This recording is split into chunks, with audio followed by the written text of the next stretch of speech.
10 litsyong baboy? Check. Pero Papa Ed, sinagot na ang isang litsyong baka para sa kanyang wifey. Ibang klase ka talaga, Viancy.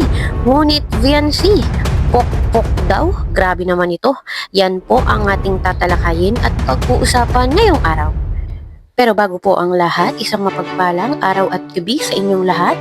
Mag love shoutout sa lahat ng ating listeners, viewers, and subscribers saan mang sulok ng mundo.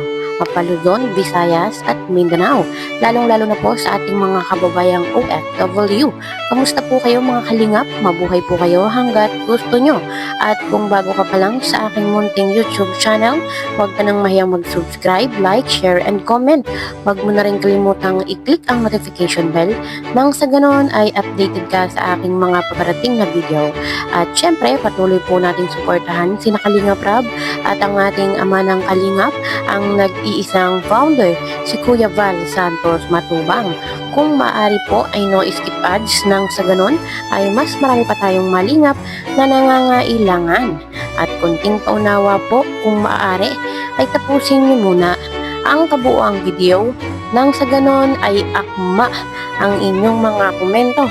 Nag-live po ang Velvet Bags sa Facebook page. Abay may pumasok pong aswang ng hamak at ng lait. Itong si Teresa Matudio Bautista at nagsalita po ng kabastusan sa isang minor de edad. Abay sinabihan po si Viancing Pokpok. Bastos na babae po ito mga kaibigan. Isang dalagita po na isang probinsyana, abay sinabihang Pokpok. Bastos ka, Teresa. Huwag ganyan. Baka ikaw ang Pokpok. Hindi ka naman inaano ni Gans eh. Hindi ka kilala ni Gans. Ba't mo nilalait at pinagsabihan gayon yung bata? Minor de edad pa yan. Tama ng ugali mga kaibigan ha. Kabait-bait ng ating Viviancy, basta mo lang babastusin kaya.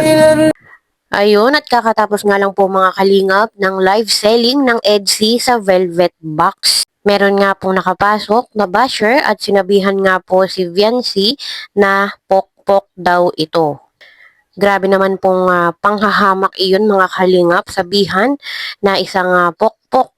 Si Viancy ay hindi po magandang pambabatikos lalo pat hindi naman po ito totoo, walang katotohanan. Kaya po minsan ay talagang sumusobra na ang mga basher, 'di ba? Paratangan po si Viancy na pokpok ay hindi po magandang salita. Lalo pat alam naman po natin si Viancy, hindi po talaga yan magsasalita, hindi po yan lalaban. At kahit po hindi magsalita ang mga iyan, tulad po ni Viancy, ay tao lang din.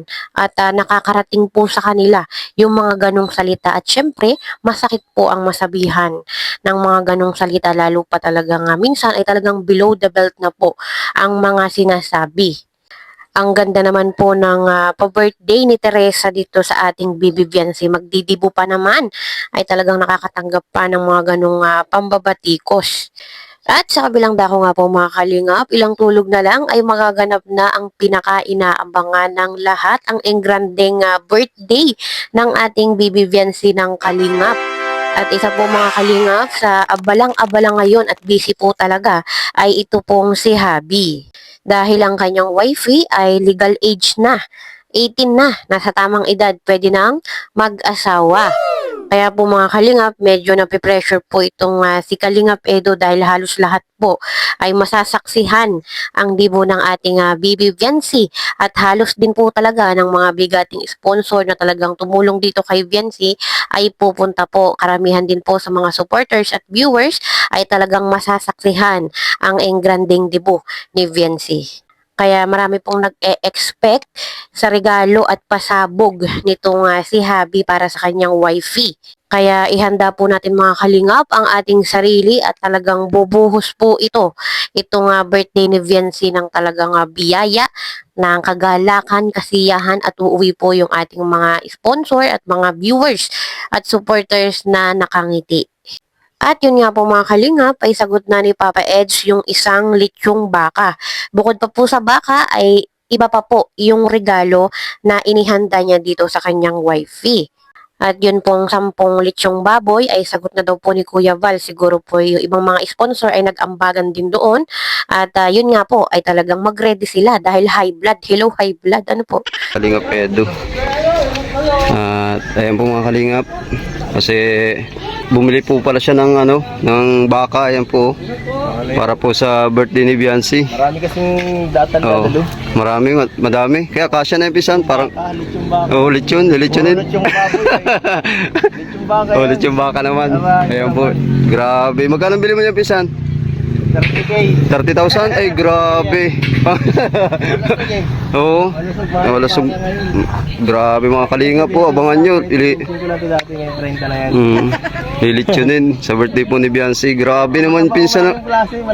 Pero pwera pa dyan pinsan yung pasabog mo tsaka yung regalo mo. Yung regalo ko, iba pa yun. Iba pa yun. Panghanda lang talaga yan. Oo, sarap yan. Ay, grabe. Sarap yan. No? Litsyon baka. Litsyon baka. Puro litsyon baboy. Oo, iba Kaya para maiba-iba naman Ayan mga kalingap. Paano yun? Papaluto mo? Oo, pambira. Paano kaya malaki yan? Kaya ano natin yan? Lilitsyonin. Sarap niya mga kalingap. Nagalit na yung baka. Narinig yata ang usapan. Narinig nalilitsyonin Mga ilang kilo yung pinsan? Mga ano yan, mga 60 kilos. 60, grabe. Baka higit pa nga. Higit pa. Baka mga 80 yan, 90. Eh mga kalingap Abangan nyo mga kalingap, mapalit yun si Kalingap Edo ng baka para po sa Dibo ni Biancy. Grabe, ang bira. Dati napapanood ko lang yung kay dun sa sinumbagang vlogger yun. Yung naglilit yun sila ng baka. Putik ngayon, panghanda na ni Biancy mga kalingap. Iba talaga si Biancy. Ilang lechon baboy yun? Saan yung balita mo? Ilan ng Sila Kuya Balyada mano. 10 daw eh. Hindi ko alam. 10 lechon baboy. Grabe naman. Grabe Kasi marami daw attend. 10 lechon baboy, tas 1 lechon baka. Sana all. Eh mga kalingap. May isa pang kasama yan, naroon pa Ganun. Naroon pa ka. Hindi mo yata kita, hindi pa kita sa camera. Araw mga kalingap, may isa pa. May isa pa yan? Baboy. Hindi, tinatago lang muna yung isa to. Ayan, tabangan nyo mga kalingap, yung sorpresa ni Kalingap Edu sa Yung kabila.